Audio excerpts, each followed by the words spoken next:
And joining us now is El Paso County Commissioner Sergio Coronado as we continue to talk about the local effects of a government shutdown.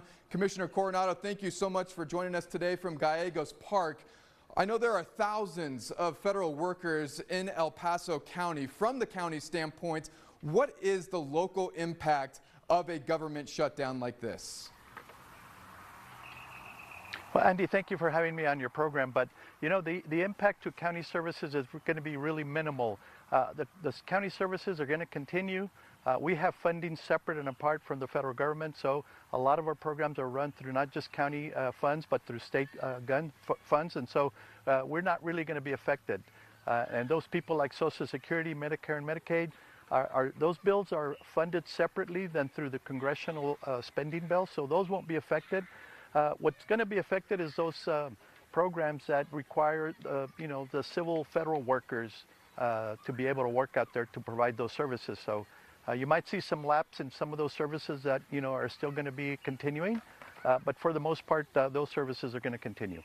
I know that there are some concerns with some of our veterans and veteran affairs and programs such as that. Are those programs, services, are any of those going to be vulnerable to this? And what exactly is protected during a government shutdown? Okay, well, during the government shutdown, veterans benefits will continue. The only problem that they may have is those people that are transitioning or that require career counseling. Because the regional VA's offices are going to be shut down, those will probably, those types of services will probably not be available.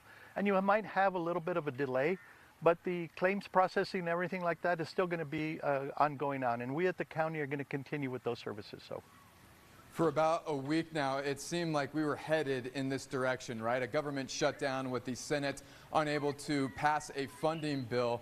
How did the county prepare for this, and what strategy, what contingency plans were put in place if there was any anticipation of a government shutdown? Well, we always at the county are prepared for situations like this. That what we have, prepare for it by, in our budget earlier this year, when we did the setting of the tax rate, we make sure that we had funds available additionally in our reserves so that, unexpected circumstances that come up, that's exactly why that fund is in there. And if we hadn't had raised the tax rate, we wouldn't have those funds available to cover exactly situations like this. So I feel the public sometime that they, feel that, they don't want taxes raises, but, we have to have those reserves in place, especially when things like this occur. And this time it's the federal government, but, more recently, it's been state problems that have affected the county, just like Operation Lone Star, and it's really depleted our reserves, and that's why we had to increase the tax rate. So we're prepared for that, Andy.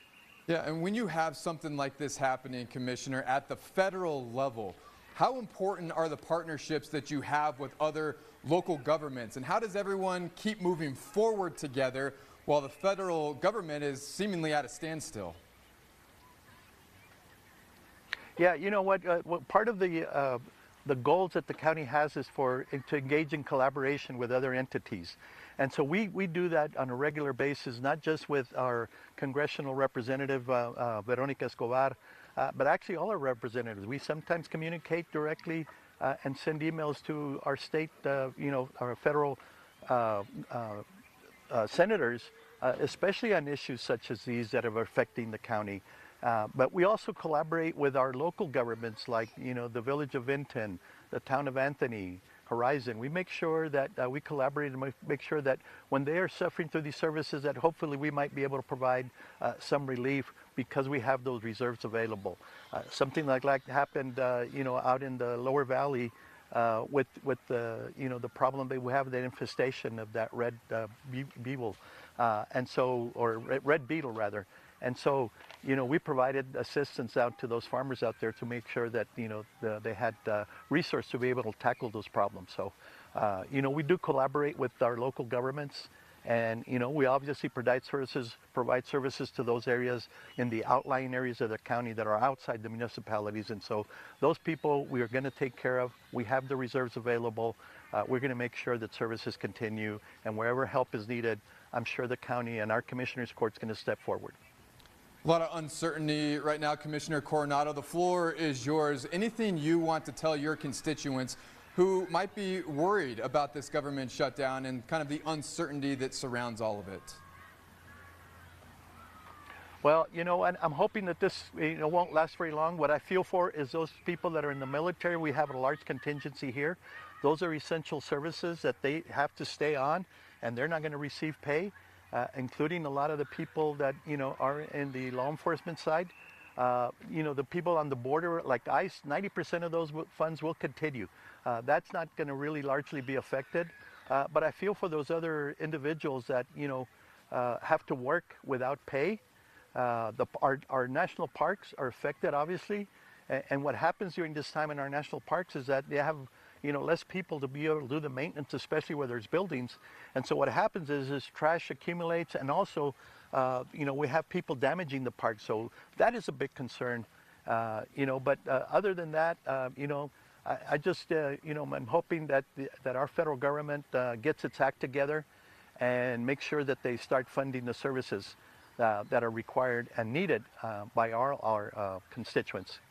Commissioner Coronado, thank you for joining us today, providing some really good insight into the government shutdown and the local side of it. We really appreciate your time here with us today.